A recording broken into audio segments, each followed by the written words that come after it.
19 সালে আইন পাস করেছে সিএএ। কিছুদিনের মধ্যে আমাদের স্বরাষ্ট্রমন্ত্রী বলেছেন কার্যকর হয়ে যাবে, চিন্তা আপনারা করবেন না, তৈরি হন। আমি মনোরঞ্জন দত্তকে বলবো এই সাংগঠনিক জেলায় পরের সভাটা আমার ভাঙড়ে করবেন। আমি ভাঙড়ে করবেন। আমি গতকাল গঙ্গায় গেছি, আমি দেখেছি এই সকল আরাবুল এই জাহাঙ্গীর সামিনের হাত থেকে, এই বাসন্তীর রাজা গাজীদের হাত থেকে মানুষ নিস্তার চাইছে। শুধু হিন্দু নয়, মুসলমানরাও নিস্তার চাইছে, রাষ্ট্রবাদী মুসলমানরা।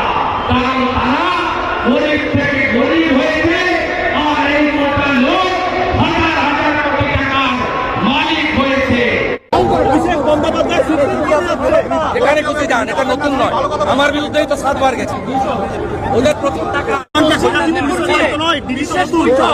অভিষেক বন্দ্যোপাধ্যায়, মমতা বন্দ্যোপাধ্যায় কালীঘাটে কোনো লাভ হবে না।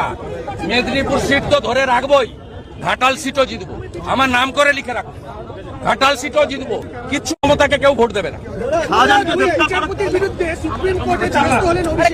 উনি অনেকবার গেছেন, উনার প্রচুর টাকা, বড় বড় ব্যারিস্টারদের দাঁড় করাবেন। উনি আমার বিরুদ্ধে তো 7 বার গেছেন। সুপ্রিম কোর্টে গেলেই কি সুপ্রিম কোর্ট জানে না পশ্চিমবঙ্গে কি চলছে? সুপ্রিম কোর্ট কি ভারতবর্ষের গণতান্ত্রিক ব্যবস্থার বাইরে?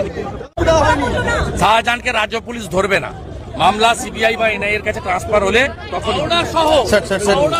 বিভিন্ন